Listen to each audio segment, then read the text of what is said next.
Hello 6th class, welcome back to my YouTube channel Schooly Gyan.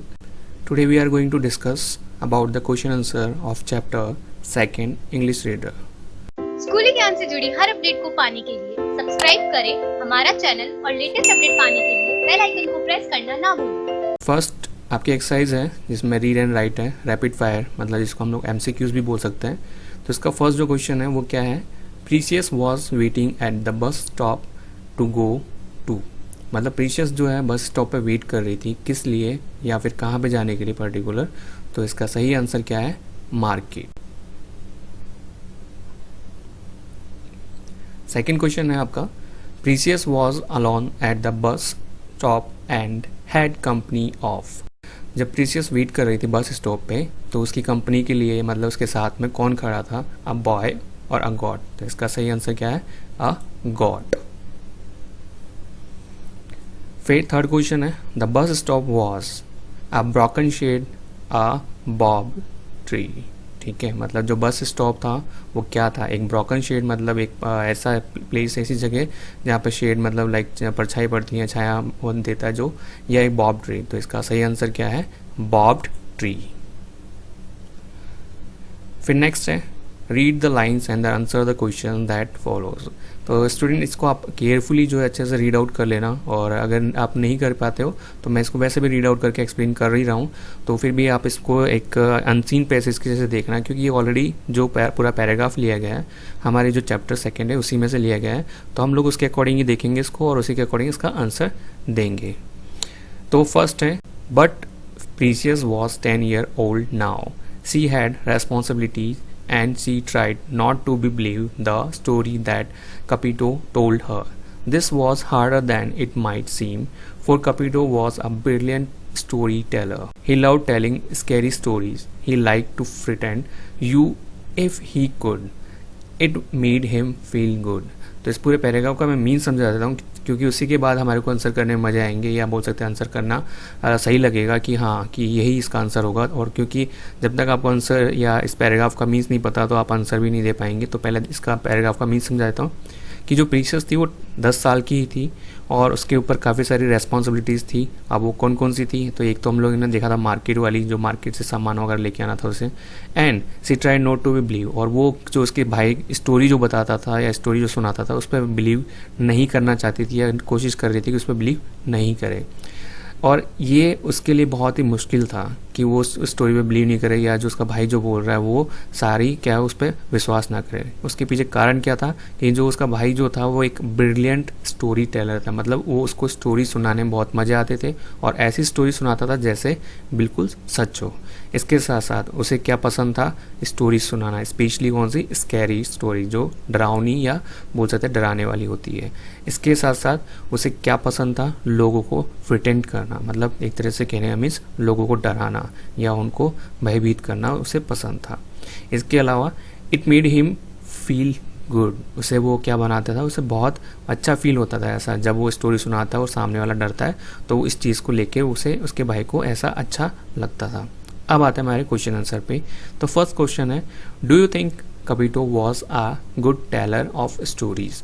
तो simple से think हम लोग देख चुके हैं कि ये वो इतनी स्टोरी इतने अच्छे से परफेक्टली बनाता था कि लोग सामने वाले डर जाते थे। तो सिंपल सा इसका आंसर क्या होगा, yes, Capito was a good teller of stories. एक चीज़ मैं बताता हूँ स्टूडेंट, जब भी हमारे क्वेश्चंस स्टार्ट होते हैं हेल्पिंग वर्ब से तो उसका आंसर यस और नो में होता है। बाकी जो आपको ऑल ओवर जो पार्ट होता है क्वेश्चन में से सेम एज हमारे को राइट डाउन करना होता है। तो इसलिए भी इसका आंसर यस था, तो हमने यस करके बाकी कॉपी कर लिया है, या हम बोल सकते हैं बाकी जो है हम लोगों ने क्वेश्चन में से ले लिया।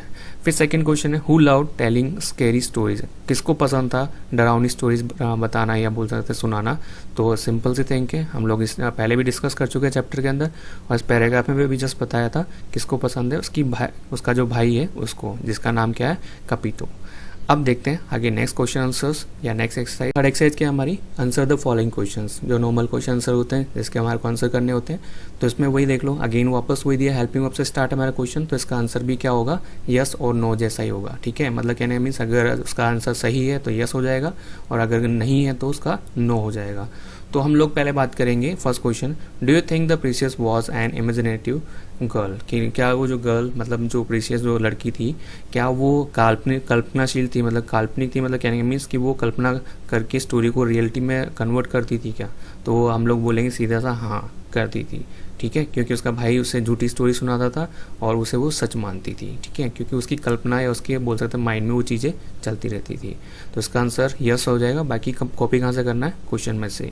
फिर सेकंड क्वेश्चन है why did Precious decide that she would continue to tell the story that the scared her, ठीक है, मतलब सेकंड क्वेश्चन में क्या बोला गया है, प्रीशियस ने क्यों डिसाइड किया गया था कि वो स्टोरी को कंटिन्यू रखेगी या वो स्टोरी को क्या करेगी, आगे भी किसी को सुनाएगी जिस स्टोरी ने उसे डराया था।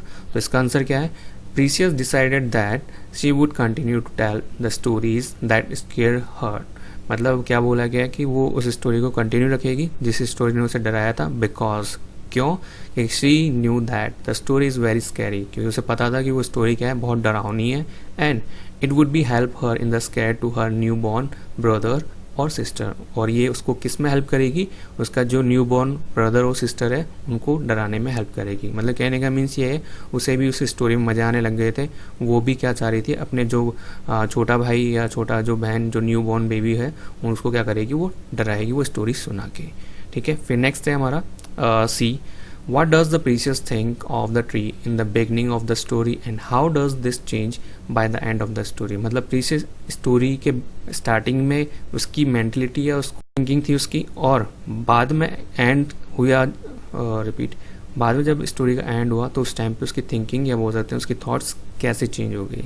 तो स्टूडेंट में भी इसको हम लोग रफली एक बार इसका आंसर देख लेते हैं कि स्टार्टिंग में क्या था कि वो बहुत डरती थी उस पेड़ से और प्लस उस बस स्टॉप से, लेकिन बाद में जब उससे रियलिटी पता लगी सब कुछ उसने सब कुछ उसके सामने आ गया तो उसने क्या किया, डरना बंद कर दिया, ठीक है, लेकिन उस चीज़ को उसने सीक्रेट रखा। तो इसी के ऊपर बेस्ड हमारा आंसर है precious thing of the tree in the beginning of the story that the tree is very horrible, ठीक है, मतलब प्रीशियस क्या सोचती थी कि वो जो ट्री है वो जो पेड़ है वो क्या है, बहुत हॉरेबल है, हॉरेबल मतलब भयावह या बहुत डरावना है, एंड बस स्टॉप वॉज अ विच, और जो बस स्टॉप है वो क्या है, चुड़ैल है, मतलब कहने का मीन्स ये हो गया कि बस स्टॉप को उसने चुड़ैल मान लिया और उस पेड़ को क्या माना, डरावना माना है, and this thought was change in the and, और लेकिन ये जो उसके थॉट्स है या बोल सकते हैं जो उसकी मेंटेलिटी थी वो स्टोरी में लास्ट में जाके क्या हो जाता है, चेंज हो जाते हैं। क्यों? Because she was new reality of the that tree and bus stop, because वो उसकी वास्तविकता या बोल सकते हैं उसकी जो रियलिटी थी वो जान चुकी थी उस ट्री और बस स्टॉप की, इसलिए उसकी जो स्केरी जो थिंकिंग थी या बोल सकते हैं डरावना जो उसके माइंड में था वो सब कुछ क्या हो जाता है, गायब हो जाता है। और इसी चैप्टर का लास्ट क्वेश्चन है हमारा, do you think the precious prove to be brave in the end, वापस इसका आंसर यस और नो होगा। क्या आपको लगता है कि वो प्रीशियस लास्ट में एंड में मतलब स्टोरी के एंड में वो क्या प्रूव कर पाई थी खुद को एज अ ब्रेव? तो यस ऑब्वियसली कर पाई थी, क्योंकि उसे रियलिटी का उसके भाई ने नहीं बताया था, उसने खुद ने पता किया था, तो इसका आंसर क्या होगा, यस। बाकी किस में से आपके क्वेश्चन में से आ जाएगा Precious prove to be brave in the end of the story. तो स्टूडेंट अभी के लिए इतना ही, and please subscribe my channel and thank you very much.